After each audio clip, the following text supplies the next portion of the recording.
Welcome back, kembali lagi di channel Atowa Hayato. Bagaimana kabar nakama sekalian? Semoga selalu baik-baik saja. Selamat datang di segmen Real Review. Di sini Mimin akan membedah chapter 1094 ini dan tidak hanya menyampaikan alur ceritanya saja. Bagi nakama yang hanya ingin tahu alur ceritanya saja, bisa cek segmen full story yang sudah Mimin upload sebelum Real Review ini. Oke lah, tanpa basa-basi lagi, langsung aja kita masuk ke pembahasannya. Setelah di chapter lalu Atlas mengambil alih kontrol pasifista, para prajurit angkatan laut jadi sangat terdesak karena pasifista model terbaru itu jadi menyerang mereka semua.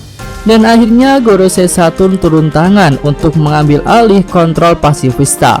Namun anehnya, perintah yang diberikan oleh Saturn hanyalah untuk berhenti, bukan menghabisi Vegapunk ataupun menangkap kru topi jerami.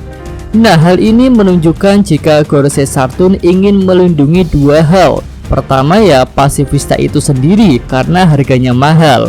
Dan yang kedua, bisa jadi Saturn ingin melindungi beberapa bagian Pulau Egghead yang mungkin akan ikut dihancurkan oleh pasifista ketika menjalankan misi.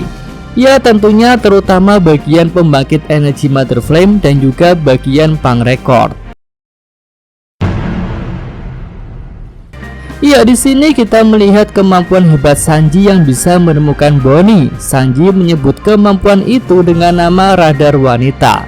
Menariknya di sini Vegapunk percaya dengan kemampuan Sanji itu. Walaupun dia menambahkan bahwa kemampuan radar wanita Sanji tidak bisa dibuktikan secara ilmiah. Nah, jika Sanji hanyalah manusia normal, besar kemungkinan itu merupakan salah satu kemampuan Ken Borsoku Haki yang memang sensitif dengan jiwa dan semangat seseorang. Jadi tentu Sanji yang suka dengan wanita akan punya kecenderungan kemampuan lebih saat berniat untuk menolong wanita. Namun kasusnya di sini Sanji adalah manusia buatan. Ya, walaupun tidak sepenuhnya buatan ya, tetapi ada rekayasa genetika di dalam dirinya. Jadi di sini ada kemungkinan bahwa radar wanita Sanji itu sebenarnya adalah kemampuan yang dibuat. Dan jika Vegapunk menelitinya, mungkin dia akan berubah pikiran dan berkata bahwa kemampuan radar wanita Sanji bisa dibuktikan secara ilmiah. Apalagi yang memodifikasi Sanji adalah Fishsmoke Judge yang merupakan salah satu ilmuwan hebat dalam cerita ini. Dan dia juga merupakan salah satu rekan Vegapunk di masa lalu. Sebelumnya Mimin singgung bahwa pertarungan Luffy vs Kizaru tidak serius, alias hanya kucing-kucingan saja. Hal itu kembali dipertegas di chapter ini saat Kizaru mengatakan bahwa misinya akan gagal jika Luffy terus mengganggunya. Dan Luffy pun menjawab bahwa memang itulah tujuannya. Nah, di sini tidak ada kata-kata ataupun tekad yang menegaskan bahwa aku akan mengalahkanmu, baik dari Luffy maupun Kizaru. Jadi keduanya tidak benar-benar bertarung untuk mencari seorang pemenang.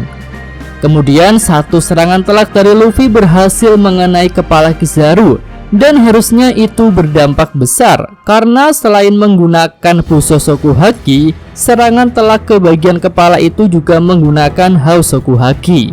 Tentu Kizaru akan menerima dampak kerusakan yang besar, dan dia pun menyatakan bahwa ini adalah situasi yang gawat. Lalu pertanyaan besarnya, apakah Kizaru sudah tumbang? Ya, menurut Mimin sih belum ya, tapi setidaknya butuh beberapa waktu agar Kizaru bisa bangkit kembali. Tapi tentu saja kondisi Kizaru setelah bangkit lagi tidak akan 100% seperti sebelumnya. Dia mungkin akan muncul dengan keadaan terluka. Kemudian ada satu pertanyaan menarik yang muncul di kolom komentar video Mimin yang lalu, yaitu mengapa Luffy tidak menggunakan pemulihan super saat dia kehabisan energi seperti yang dilakukan Luffy ketika melawan Kaido di Wano. Nah, di sini Mimin punya dua jawaban. Pertama, Luffy tak menggunakan kemampuan itu karena merasa misinya sudah berhasil. Kizaru sudah berhasil dia jauhkan dari Vegapunk, sehingga dia merasa pertarungannya dengan Kizaru sudah berakhir setelah serangan telak itu. Atau kemungkinan kedua, Luffy memang belum diperlihatkan menggunakan kemampuan itu di chapter ini.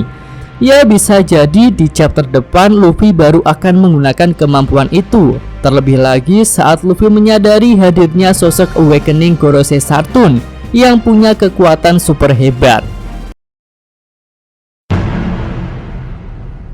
Nah, ini adalah menu utama pada chapter 1094 ini, yaitu kemunculan wujud Awakening Gorosei Sartun dan beberapa kemampuannya. Kita mulai dari sosok mitologi yang digunakan ya. Di sini para Licker dan Mimin berasumsi jika wujud Awakening Gorosei itu mengambil referensi dari makhluk mitologi Gyuki atau Ushi Oni. Makhluk itu merupakan salah satu yokai dalam mitologi Jepang. Hal ini dapat berkaitan dengan lingkaran bintang yang bisa melambangkan setan yang menjadi sarana Gorosei Sartun untuk berteleportasi. Lalu kemampuan misterius yang akan membuat orang pindah alam ketika melihat wujudnya menarik sekali untuk dibahas. Namun di sini Mimin beranggapan itu hanyalah kemampuan yang naratif atau kemampuan berdasarkan cerita yang dibuat-buat, bukan kemampuan yang asli dan nyata. Kasusnya bisa seperti Hancock ya, yang menyatakan siapapun akan jadi batu saat melihat tanda kutukan di punggungnya.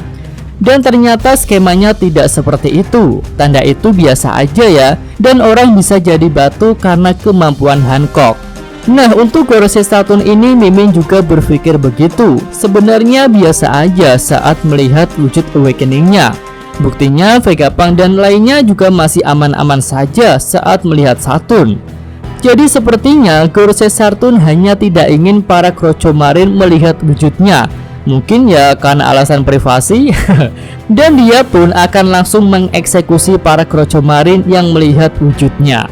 Lalu bagian akhir chapter ini juga membuat banyak orang tercengang, yaitu ketika Bonnie berhasil melukai Gorosei dengan mudah. Bahkan mungkin itu nggak pakai haki ya.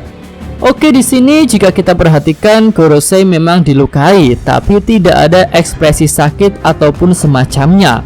Ekspresi Gorosei malah terlihat fokus pada wajah Bonnie yang terlihat menangis saat menyerangnya. Jadi menurut Mimin ada dua kemungkinan nih. Pertama, Gorosei memang membuat Bonnie bisa melukainya. Alasannya Mimin belum tahu, tapi sepertinya hal itu berhubungan dengan suara yang didengar Bonnie saat hendak melakukan serangan. Lalu alasan kedua, Gorosei punya kemampuan khusus untuk membalikkan serangan atau orang lain yang melukainya juga akan terluka. Nah, dalam kisah mitologinya, Gyuki atau Ushi Oni ini sering dilambangkan sebagai penolak bala oleh para penduduk sekitar. Jadi mungkinkah kemampuan penolak bala itu bisa jadi salah satu kemampuan Gorosei Sartun, yang mana dia bisa menolak segala hal buruk yang mengarah kepada dirinya, termasuk serangan yang datang kepadanya. Jadi orang yang menyerangnya itulah yang bakal terluka. Tapi ya kemampuan itu bakal jadi overpower sih jika benar-benar dimiliki oleh Gorosei Sartun. Oke, itu aja segmen real review untuk chapter 1094 ini. Yosa, Mimin atau Hayato, terima kasih.